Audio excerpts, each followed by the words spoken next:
There is a time for everything and a season for every activity under heaven.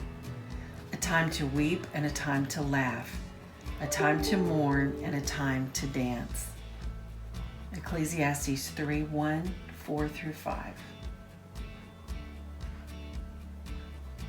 He heals the brokenhearted and binds up their wounds. Psalm 147:3. Today we pray for those who are grieving. So many people are grieving right now. Grief is defined as intense emotional suffering caused by loss.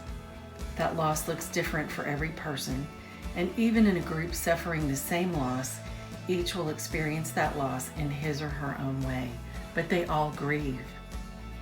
What losses are affecting those around you? Death, divorce, loss of a job or a home, identity, empty nest syndrome, broken relationships, the loss of a pet, the loss of money in an investment or your security. The list can go on forever, and it's very specific for each of us. How do we help people who are grieving? Pray for them to have the comfort of the presence of God. Meet a need if you can. Tell them you're sorry they're hurting. Tell them you love them. Say nothing, just be there with them. A hospice chaplain I once knew used to say, "Your presence in the present is a present." Allow people to grieve in their own way and don't be easily offended if or when they lash out. Forgive and forget graciously. Don't try to rush grief.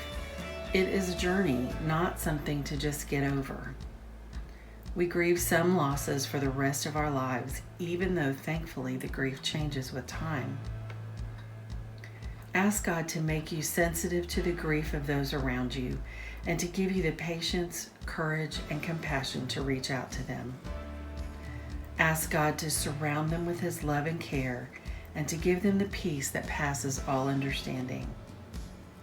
If you are grieving, share your burden with someone you trust.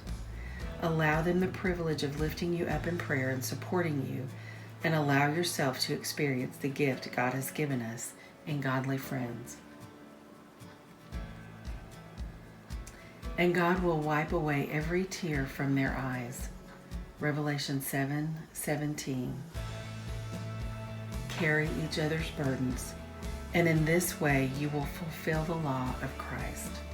Galatians 6:2.